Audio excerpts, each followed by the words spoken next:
ठीक है, श्याम प्रकाश जाटव जी, क्या लगता है कि चुनौती भारतीय जनता पार्टी के लिए और बढ़ती जा रही है? आप लोगों के जो सहयोगी है वो कहीं ना कहीं कमजोर होते जा रहे हैं और जो विपक्षी पार्टियां हैं, जो विपक्षी गठबंधन है, वो मजबूत होता जा रहा है। देखिए, सही मायने में अगर हम बात करें जिस तरीके से इंडी अलायंस और उसमें समाजवादी पार्टी अपनी सीट की जो बात है, जो कही है, मैं समझता हूँ कि उत्तर प्रदेश में हमने देखा कि समाजवादी पार्टी ने एक बहुत कुशल रणनीति के साथ में चुनाव लड़ा, जिसका लाभ जो है कांग्रेस को भी मिला। कांग्रेस के पास में अब समय आ गया है, चूंकि वहाँ पर 2 विधायक महाराष्ट्र में इनके हैं समाजवादी पार्टी के, तो ऐसे में मैं समझता हूँ कि इंडी अलायंस के एक महत्वपूर्ण घटक के रूप में ज्यादा से ज्यादा सीटों पर समाजवादी पार्टी को वहाँ पर चुनाव लड़ना चाहिए। और रही बात हमारे सामने, देखिए किसी भी सूरत में दो पार्टियां आमने सामने रहेंगी, हम और हमारा विपक्ष, तो चाहे वो समाजवादी पार्टी के रूप में रहे, चाहे किसी भी रूप में, हम अपनी जनता के बीच में, अपने वोटर्स के बीच में हम डेवलपमेंट को लेकर के काम कर रहे हैं, डेवलपमेंट को लेकर के जाएंगे, भ्रष्टाचार के खिलाफ हम काम कर रहे हैं। हम उस मुहिम में सदैव जो है पूरी तरीके से जीरो टॉलरेंस के साथ काम करेंगे और जो लोग भ्रष्टाचार कर रहे हैं उनके खिलाफ कार्रवाई भी हमारी सभी संस्थाएं जो हैं वो करती रहेंगी।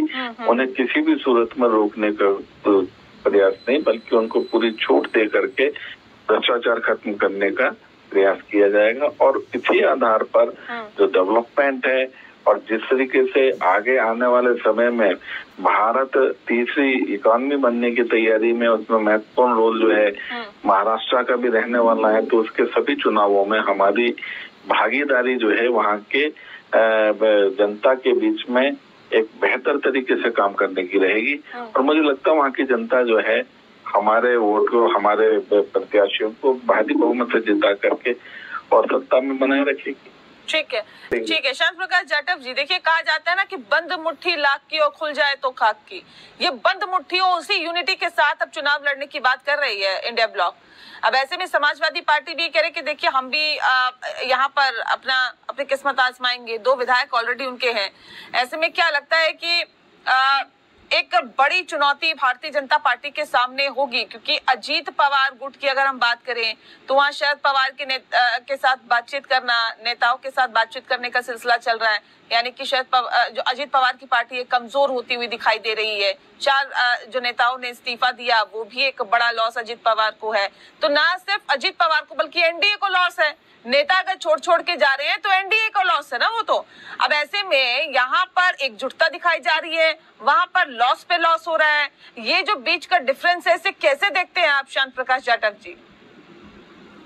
देखिए, सही मायने में कोई भी चुनाव जो है वो अपनी कार्यकुशलता के कारण से लड़ा जाता है। इन्होंने अभी जो लोकसभा चुनाव में जनता को गुमराह करके, झूठ बोल करके, झूठ का पुलंदा बना करके, संविधान खतरे में है, आरक्षण खतरे में है, 8500 रुपए हम जो है हर माह जो है महिलाओं को देंगे, इस प्रकार के झूठ के आधार पर इन्होंने ये चुनाव जीत लिया है। ये किसी भी सूरत में इसको जीत नहीं कहा जाएगा, बल्कि जनता के साथ में धोखा कहा जाएगा। और वो हुआ भी है, जनता इस चीज को समझ भी रही है।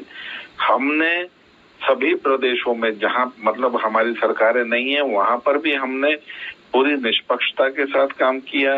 जिन लोगों के पास मकान नहीं थे उनको वहां पर मकान दिया, फ्री ऑफ कॉस्ट दिया, शौचालय दिए। हम कृषि योजना में जो पैसा है वो लगातार पैसा अनवरत 13 करोड़ लोगों को हम बांट रहे हैं। हम मुफ्त राशन हर किसी को दे रहे हैं जो भी जरूरतमंद है। तो हमारा जो एजेंडा है काम करने का जनता के बीच में, वो 100% काम कर रहा है। ठीक है। और जनता हमारे डेवलपमेंट के कामों को भी देख रही है, बेहतरीन सड़कें, बेहतरीन इंटरनेट, टेलीकम्युनिकेशन पर की जा रही है समाजवादी पार्टी की तरफ से। इंडिया ब्लॉक से अब चुनाव लड़ा